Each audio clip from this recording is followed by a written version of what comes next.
AOS fans, Robin here, and I'm back again with a deck review for you.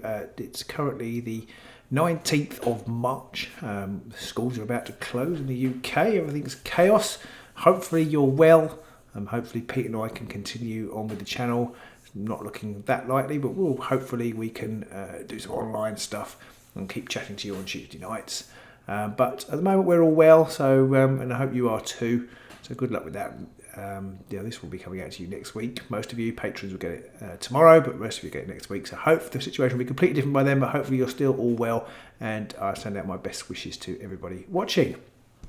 Okay, this week I'm playing the Condemnors. I'm still tinkering with this live format, as it will, or as live format, and I'm going to try and do it this way today. I've got a slightly different setup on the on the screen. So Underworld's DB, you can now select it to show them this way, and you can see your surge cards, your end phase cards, and these would have restricted slots as well if you had them. I don't mean restricted in the sense of restricted from the game. If you notice, I've actually only got 2 restricted cards this deck. I don't think I even noticed that when I was making the deck, but if I had any that were specific for particular fighters, they would appear down here, but I haven't got that on today. Well, I have got it on, but I haven't got any in the deck today.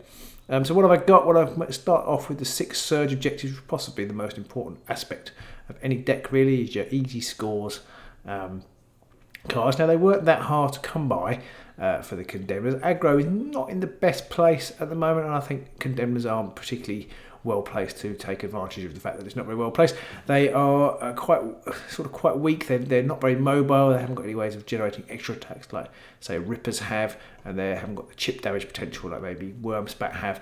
So aggro wise, they're not great, but I'm trying to make use of their knockback ability, because they have got lots of their fights have knockback ability, and they're pretty brutal when inspired.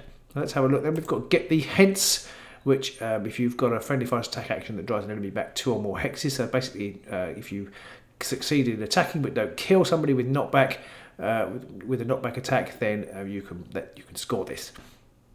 That's pretty strong. We've got lots of options, and the Condemners even have a knockback attack. I think that only does 1 damage, so you can score this when attacking. Forceful Banishment is very similar.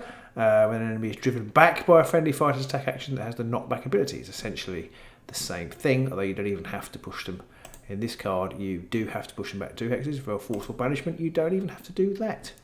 Wrathful Blow is a surge duel. Score this immediately if a friendly fighter attack action takes an enemy fighter out of action, and the friendly fighter has 1 or more wound tokens. Now, I was thinking of including calculated risk in this deck to sort of not almost aid scoring this. You could always charge with it, score calculated risk, you'll have the wound token and then go from there. But you've only got 12 wound tokens, 12 wounds across your 3 fighters, and I just feel 3 fighter warbands, if you can avoid running calculated risk, you probably should. So that's not in there, but I still think that I'm going to be taking damage, and there's a good chance of scoring Wrathful Blow. Your Turn fits in with a drive back. Score this immediately when an enemy fighter is driven back into a hex adjacent to a friendly fighter. Now, this could be tricky to set up, but I've tried to mitigate that in some of my gambits and upgrades, which you'll see in a minute. But hopefully I can score that. It's fairly easy, and I think you can score it fairly easily before they're inspired as well, which is quite good. In fact, in some ways it's easier to score for they're inspired, because you're less likely to kill your opponent. Fateful Strike. Score this immediately after a friendly fighter's successful attack action that targets a fighter with defense characteristic of 2 or more. Well, I was worried about this one because sometimes you can't score this till your opponent's warband is inspired, but a lot of people carry these two dice now, and there's a lot of 2 dodge out there. So I think Fateful Strike is worth having. I think it's definitely scoreable. And then Bold Conquest. Score this immediately after an activation if your leader made a charge action in that activation and the leader is holding an objective. Now, this is probably the toughest score in the deck, but I haven't got options, things like Gather Momentum, that requires other cards. I'm just going to hope I can get old Gwynne Ironsoul onto an objective. I have got a few little things that might help with that. In here, it's a weak link. The alternative would have been calculated risk, would have been much easier to score. As I said, I don't really like. There's 2 things actually. I don't like the fact that you're automatically taking a wound off of your fighters, and obviously they're very valuable. And also, you it means more lethal hexes knocking around, and I think in some ways I want to minimise the lethal hex interaction with these guys because I don't want any chip damage to take them out. I need to be keeping them alive as long as possible. Okay, for the end phase cards, I've got Fired Up. These guys are quite tough to inspire, but I have got a couple of things in there to help with that. So I think Fired Up is reasonable. The chances are that you'll have somebody alive at the end if they have inspired, so that's the hope for that. Opening Gambit, because you only have to score one card previously, and these are kind of making use of those multipliers. You've got solid gains as well if you've gained 3 glory points in this round, so I think they're both very scoreable. Strength in Unity. Score this in an end phase if there are 2 or more friendly fighters, and each friendly fighter has 1 or more move takers.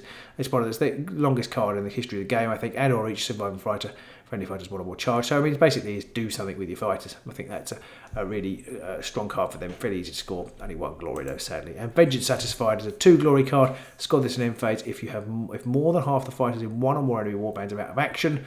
Easier with some warbands than others, but the idea of this deck is to smash, smash, smash. So that's what I'll be hoping to do.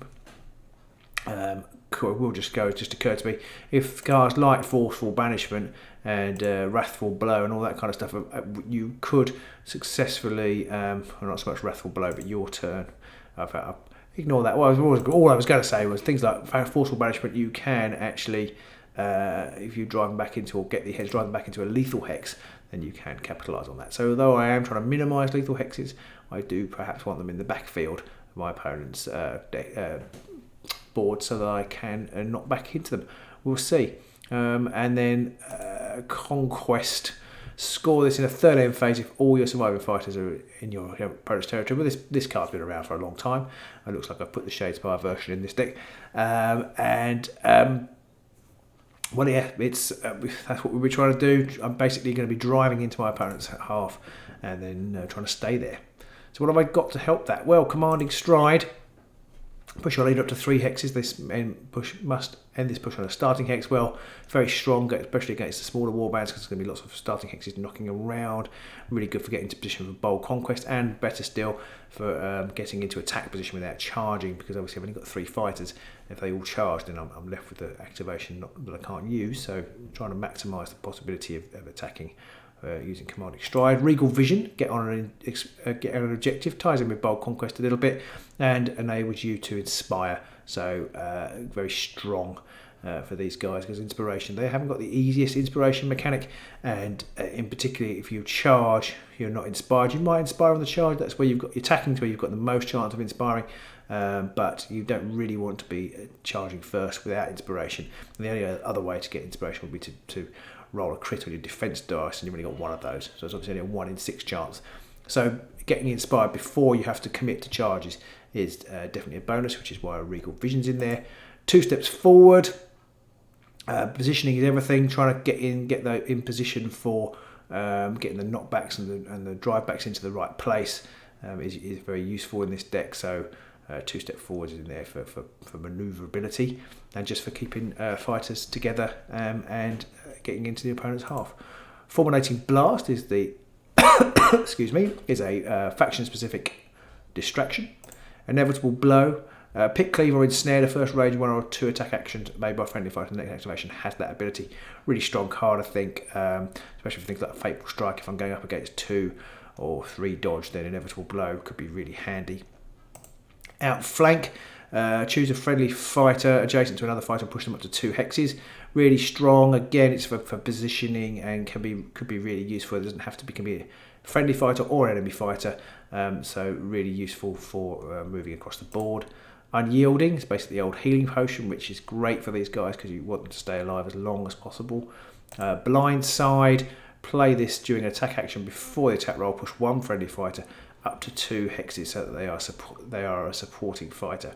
Well, again, this could be useful for swamping, getting round people, and moving up to help with supports is going to be really strong. I think supporting does actually massively increase your chances of success, and obviously I'm going to try to make every hit count.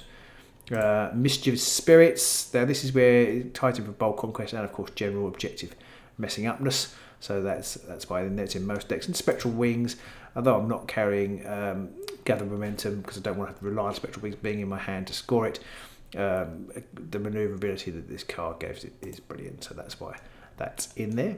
And then on the upgrades, we've got duelist speed. This fighter's attack action pushes them up to 1 hex. Again, it's all about manoeuvring out of sort of without using activations as much as possible. Potion of Rage, brilliant for these guys because they're very strong.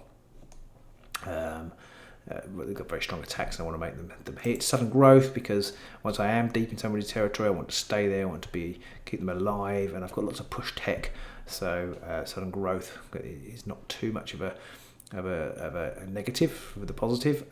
Tome of Offerings, because I have only got 14 glory in the deck, so Tome of Offerings, if I get it early enough, hopefully I can use it to get a couple of extra glory in there. Blazing Soul, Gladiator was a great card for inspiration. Etherically Charged Weapon, you can reroll 1 dice in the attack roll of the first attack action this fighter makes in each round. There's a reason why Awakened Weapon was restricted in the first game, and so Etherically Charged Weapon is a great card. I say it was restricted in the first game, it was restricted in Shadespire. It's a great card, being able to reroll 1 dice. Consecrated Pendant is +1 wounds. Enchanted Robes, I'm denied about this one. This I think was the last inclusion. +1 move. Creates lethal hexes and normal hexes, could be really strong. Again, it helps with manoeuvrability and just makes you a little bit less vulnerable to those lethal hexes. And +1 move is I think, not to be underestimated, especially when you've got a 3-fighter warband. I've been finding that actually in Shadespire. I think normally I would probably, these days, would have not bothered with +1 move cards, but actually with the slower warbands, it's really quite strong. And playing Warhammer Underworlds online, I've realised that in that meta it's quite good, and these guys are quite slow. So I've got that in there, and it's got the added bonus of being immune to lethal hexes. Sanctified Armour is a niggly little card when this basically reduces your damage by 1 to a minimum of 1, which can really increase their chances of survival. And finally, Great Strength, which is always really good in any aggro deck. So do let me know what you think of the deck, and you'll see how the games go. I think we're playing the Worms pack first off, so we'll see how that goes very soon. Okay, until then, stay well everybody, and I'll see you soon. Bye.